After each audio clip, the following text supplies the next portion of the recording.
morning mist clung to the ancient stones of Windsor Castle as Prince Andrew made his way through the servants' corridors, his footsteps echoing softly against the cold marble floors.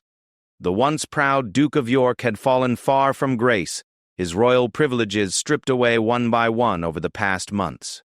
What had begun as whispered scandals in the tabloids had evolved into a full-scale crisis that threatened the very foundation of the monarchy. Andrew's hands trembled slightly as he clutched a manila folder containing documents that he believed would vindicate him. For weeks he had been secretly gathering evidence, meeting with lawyers in shadowy corners of London, desperately trying to rebuild his shattered reputation. The palace had made it clear that his presence was no longer welcome at official functions, but Andrew refused to accept his exile quietly. The Duke had spent sleepless nights poring over legal documents, convinced that somewhere in the maze of accusations and counter-accusations lay the key to his redemption. His apartment in the Royal Lodge had become a fortress of solitude, where he plotted his return to royal favor with the determination of a man who had lost everything and had nothing left to lose. On this particular morning, Andrew had received word through back channels that Prince William would be attending a private meeting with senior palace officials. The meeting was to discuss the final details of Andrew's permanent removal from all royal duties and his complete financial independence from the crown. For Andrew, this represented his last chance to present his case directly to the future king. The palace corridors that Andrew now navigated were familiar yet foreign. These were the same halls where he had once walked with confidence, where courtiers had bowed respectfully, and where his opinion had carried weight. Now, he moved like a ghost through his former life, avoiding the main thoroughfares where staff members might recognize him and report his presence to palace security. Andrew's plan was simple but risky. He would intercept William before the meeting and present his evidence face to face.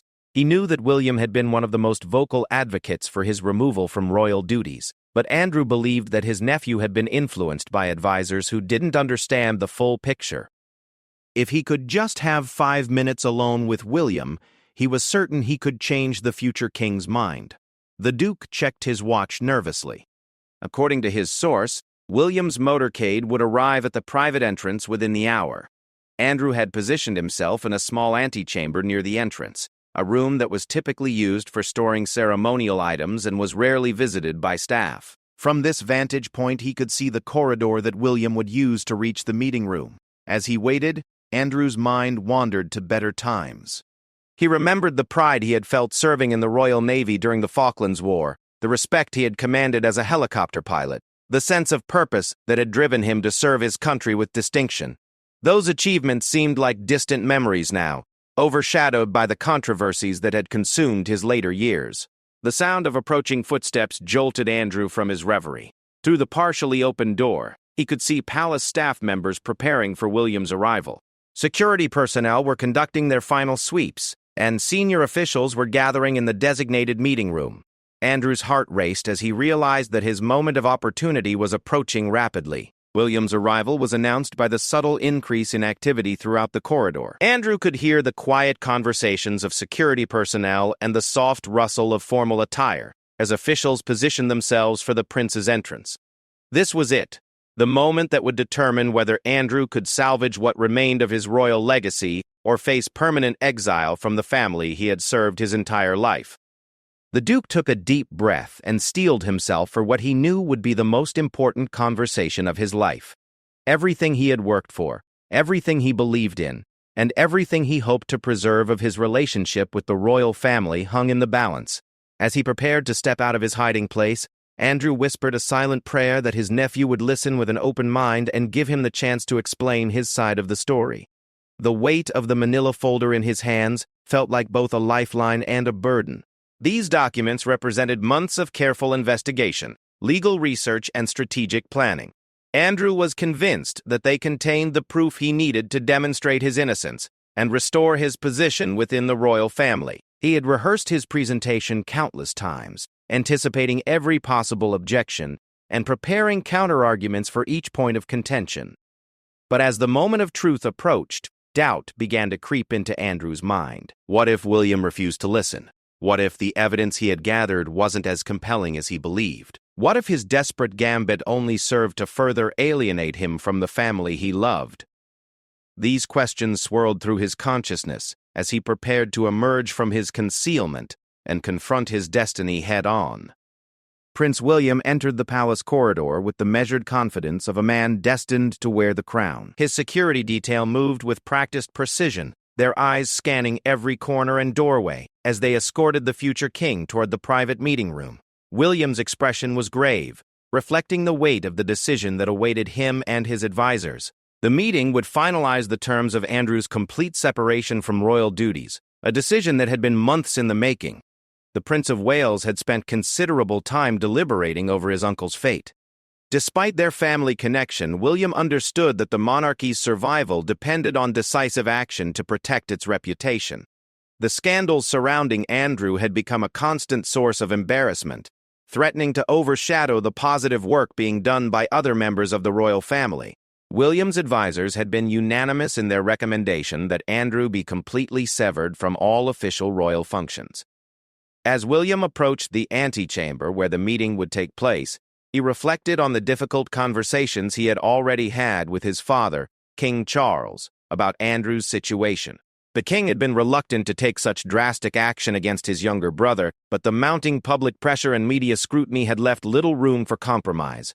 William had taken the lead on this issue, understanding that as the future king, he needed to demonstrate strong leadership and moral clarity.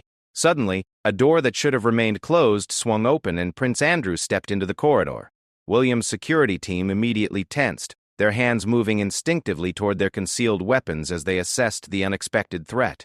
Andrew raised his hands peacefully, the manila folder clearly visible as he attempted to appear non-threatening while desperately trying to catch his nephew's attention. "William, please, I need just 5 minutes of your time," Andrew called out, his voice carrying a mixture of desperation and determination that echoed through the marble corridor. "I have evidence that changes everything. You need to see this before you make any final decisions about my future." William's initial shock quickly transformed into controlled anger. His uncle's unauthorized presence in the palace represented a serious security breach, but more than that, it demonstrated a complete disregard for the boundaries that had been established. William had made it clear through official channels that Andrew was to have no contact with senior working royals without prior approval, a directive that was now being blatantly violated. "Uncle Andrew, you shouldn't be here," William replied firmly, his voice carrying the authority of his position while maintaining the respect due to family relationships. "This is neither the time nor the place for this conversation. You were specifically instructed to go through proper channels if you wish to communicate with the palace." But Andrew pressed forward, desperation evident in every word as he attempted to bridge the growing distance between himself and his nephew. "The proper channels have failed me, William. They've closed their minds to the truth. But you're different. You've always been fair, always willing to listen. These documents prove that I was set up, that there are people who wanted to destroy my reputation for their own political gain." The security personnel exchanged glances, waiting for William's signal on how to proceed. The situation was delicate.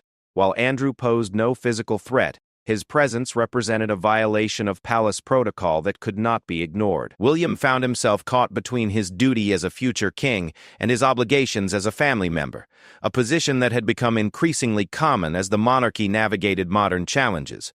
William's personal protection officer, a seasoned professional named Detective Chief Inspector James Morrison, stepped slightly forward, ready to escort Andrew away if given the order. Morrison had been with William for several years and understood the complex dynamics of royal family relationships. He recognized that this situation required careful handling to avoid creating an even larger scandal. "Sir," Morrison said quietly to William, "we should move this conversation to a more private location if it's to continue. The corridor is not secure for this type of discussion." Andrew seized on this suggestion, interpreting it as an opening for the audience he so desperately sought. "Yes, exactly. Give me 10 minutes in private, William. Let me show you what I've discovered. After that, if you still believe I should be exiled from the family, I'll accept your decision without further protest." The weight of generations of royal tradition pressed down on William as he considered his options. He understood that his handling of this situation would be scrutinized by historians and would potentially set precedents for how future monarchs dealt with family crises. The easy path would be to have security remove Andrew immediately, but William also recognized that completely shutting out his uncle without hearing his plea might create lasting resentment and division within the family. William glanced at his watch, knowing that senior palace officials were already gathering for the meeting that would determine Andrew's fate. Every minute of delay would be noticed and questioned. His advisors had been clear in their counsel that any appearance of wavering on the Andrew issue would be seen as weakness and could undermine his own position as the future head of the monarchy. "Detective Morrison," William said after a long pause, "please contact the meeting participants and inform them that we'll be delayed by 15 minutes. Tell them that an urgent security matter has arisen that requires immediate attention." Andrew's face lit up with hope as he realized that William was willing to give him an audience, even if only briefly. This was the opening he had been praying for, the chance to present his case directly to the one person who might still have the power and inclination to help him restore his position within the royal family. But William's next words quickly tempered Andrew's optimism. "Uncle, I want to be absolutely clear about what's happening here. I'm giving you 15 minutes out of respect for our family relationship and nothing more. This is not a negotiation, and it's not an opportunity to relitigate decisions that have already been made. If you have new information that genuinely changes the facts of your situation, I'll listen. But if this is simply another attempt to relitigate old arguments, then you're wasting both of our time." The small group moved toward a private study that was typically used for confidential meetings. As they walked, Andrew clutched his folder tightly, knowing that the next quarter hour would determine whether he had any future within the royal family or whether he would spend the rest of his life as a permanent exile from the institution he had served since birth. The private study felt suffocating as the heavy oak doors closed behind them, sealing Andrew, William, and Detective Morrison in a room that had witnessed countless royal family conferences over the decades. Ancient oil paintings of former monarchs gazed down from the walls, their stern faces seeming to judge the proceedings about to unfold. Andrew moved toward the mahogany table at the center of the room, his manila folder trembling slightly in his hands as he prepared to make the case for his royal survival. William remained standing near the door, his body language clearly communicating that this would be a brief encounter.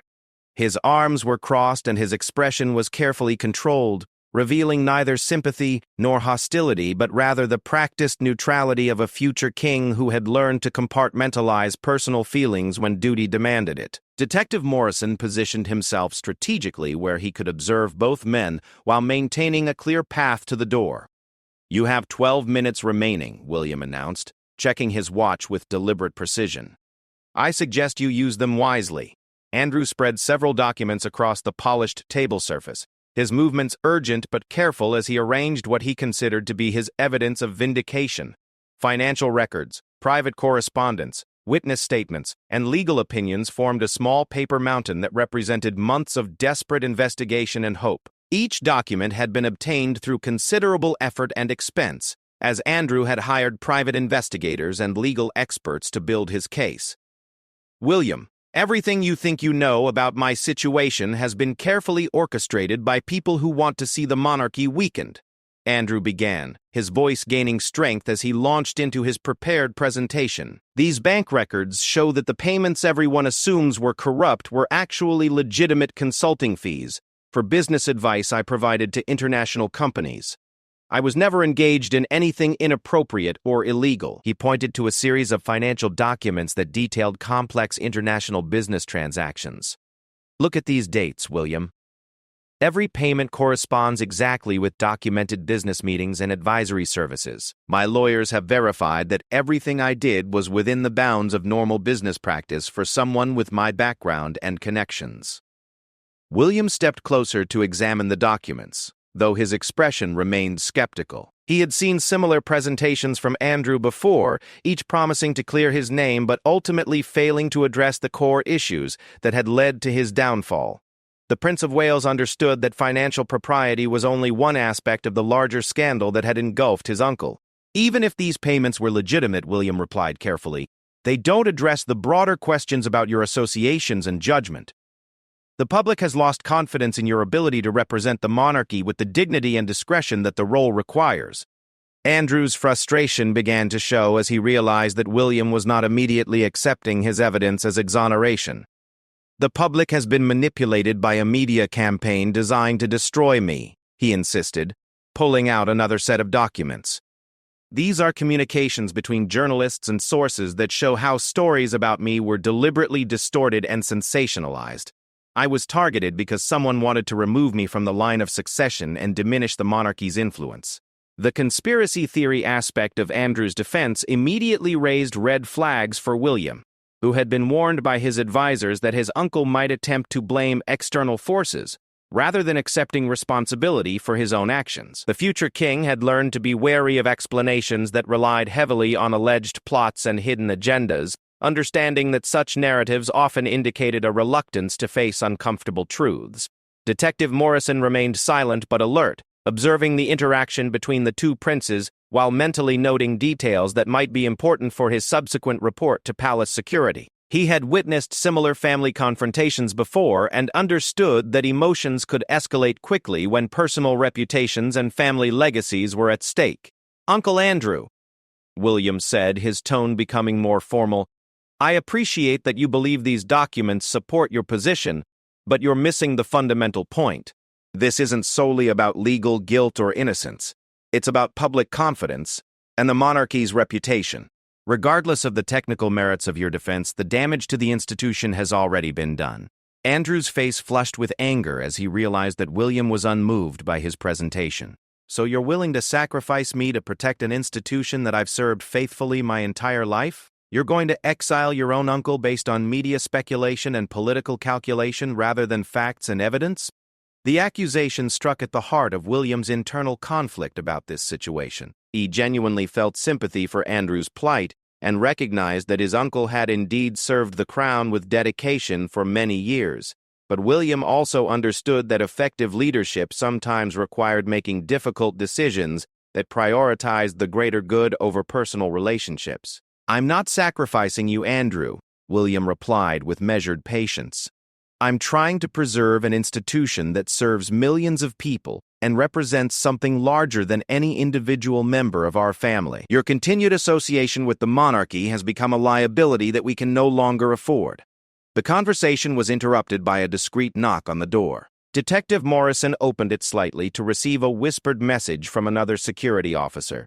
He then approached William and spoke quietly in his ear, informing him that the delayed meeting participants were becoming restless, and that senior palace officials were beginning to ask questions about the nature of the security issue that had caused the postponement. William nodded and turned back to Andrew, who was frantically shuffling through his papers in search of more compelling evidence. "Time's up, Uncle. I've listened to what you have to say, and while I appreciate your efforts to clear your name, nothing you've shown me changes the fundamental reality of the situation."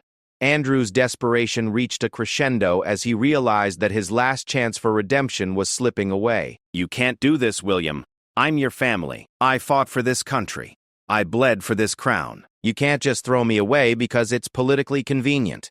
The emotional appeal touched something deep within William, but his training as a future monarch had taught him to separate personal feelings from official decisions. He had learned from his grandfather, Prince Philip, that duty to the crown sometimes required painful personal sacrifices, and he understood that this was one of those moments when leadership demanded difficult choices.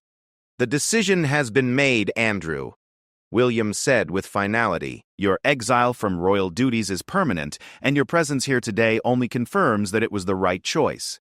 You're no longer able to accept the boundaries that have been established, which proves that you can't be trusted to respect the limitations placed on your activities." Andrew stared at his nephew in stunned disbelief, realizing that his carefully planned intervention had not only failed but had actually strengthened William's resolve to remove him permanently from royal life.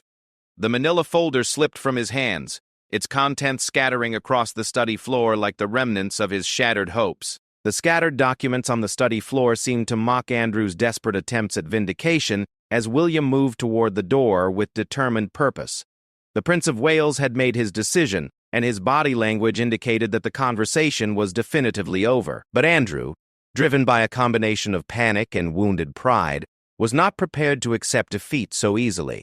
His entire identity was bound up in his royal status, and the prospect of permanent exile felt like a death sentence. "William, wait," Andrew called out, his voice cracking with emotion. "You can't leave it like this. I won't be dismissed like some common criminal. I demand to speak with your father. King Charles needs to hear my side of this story directly." not filtered through advisors who have their own agendas. William paused at the door but did not turn around, his hand resting on the ornate brass handle as he considered his response. My father has already been briefed on this situation extensively. He supports the decision to remove you from all royal duties. This conversation is over, Uncle Andrew. But Andrew's desperation had transformed into something more dangerous, a reckless determination that made him willing to cross lines he would never have considered in calmer moments. If you walk out that door without giving me a fair hearing, I'll go public with everything I know about this family. The media will pay handsomely for the real story behind the palace walls, and I guarantee you won't like what gets published. The threat hung in the air like a poison cloud, fundamentally changing the dynamic of the encounter. William slowly turned to face his uncle, his expression now showing genuine alarm at the implications of Andrew's words. Detective Morrison's hand moved instinctively closer to his radio, recognizing that the situation had just escalated from a family dispute to a potential security crisis. Are you threatening to betray your own family? William asked, his voice barely above a whisper but carrying the weight of absolute authority. Are you so desperate to maintain your position that you would destroy the monarchy itself? Andrew realized immediately that his threat had been a catastrophic mistake, but his pride prevented him from backing down. I'm not threatening anything. I'm simply pointing out that I have information that might be of interest to certain journalists. Information about financial arrangements, personal relationships, and decision-making processes that the public might find, quote, illuminating. The study fell into a tense silence as William processed the full implications of his uncle's words. The future king understood that Andrew possessed intimate knowledge of royal family operations that could indeed cause significant damage if revealed to hostile media outlets. Decades of private conversations, confidential meetings, and internal family dynamics could be weaponized by a desperate man with nothing left to lose. Detective Morrison stepped forward, no longer content to remain a passive observer. Sir, he addressed William formally, this situation requires immediate intervention. We cannot allow threats against the royal family to go unaddressed regardless of their source. William raised a hand to forestall any immediate action by his protection officer, but his mind was racing through the potential consequences of Andrew's threat. The monarchy had weathered many storms throughout its long history, but the revelation of intimate family secrets by a disgraced royal insider could prove devastating in the age of social media and 24-hour news cycles. Uncle Andrew, William said with forced calm, I strongly advise you to reconsider your position. The threats you're making could constitute treason, and the consequences for such actions would extend far beyond your current troubles. But Andrew had crossed a psychological threshold where rational calculation was no longer possible. His entire world had collapsed around him, and the prospect of dragging his family down with him had begun to seem like poetic justice rather than betrayal. Treason? He laughed bitterly. The real treason was committed by the people who decided to sacrifice me to protect their own positions. I gave my life to this family, and this is how I'm repaid. William made a subtle gesture to Detective Morrison, who immediately understood that the situation had moved beyond normal family conflict resolution. The protection officer activated his radio with a discreet button press, sending a coded signal that would bring additional security personnel to their location within minutes. The palace had protocols for dealing with internal threats, even when they came from family members.